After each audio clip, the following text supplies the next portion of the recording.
Bonjour à toutes et à tous, je reviens vers vous avec des sujets de la fiscalité de l'innovation de nos clients startups et entreprises innovantes. En cette fin d'année 2024, les débats n'ont pas manqué avec le projet de loi de finances 2025. Souvenez-vous, il était question de supprimer le crédit d'impôt innovation et les exonérations de charges sociales pour les jeunes entreprises innovantes. Nous avons pu nous émouvoir de ces évolutions puisqu'elles ne concernaient que des PME, ne réalisaient que quelques centaines de millions d'euros d'économies, comparé aux 7 milliards d'euros que pèse le crédit impôt recherche, essentiellement capté par les grands groupes. Au sein du groupe de travail Entreprises innovantes du Conseil national, nous avons travaillé sur cette analyse et un membre de notre groupe de travail a pu participer à des réunions avec le cabinet du ministre, avec des élus et avec des associations professionnelles.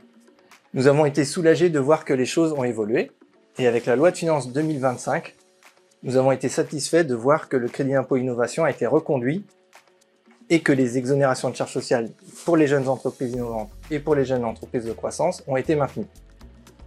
En revanche, nous avons constaté des évolutions. Tout d'abord, le taux du crédit d'impôt innovation a été ramené de 30 à 20%. Ensuite, le forfait de fonctionnement pour le crédit impôt recherche a été réduit de 43 à 40%. Nous avons également pu constater que les dépenses de brevets et de veille technologique ont été supprimées de l'assiette de dépenses du crédit impôt recherche. Enfin, le statut de jeune docteur a été supprimé au 15 février 2025. Cette dernière mesure a une approche un peu particulière et peut lourdement toucher certains de nos clients. On pense notamment au cas des jeunes docteurs embauchés antérieurement avec des contrats en cours. Nous attendons des commentaires administratifs sur ce point pour pouvoir éclairer nos clients à ce sujet.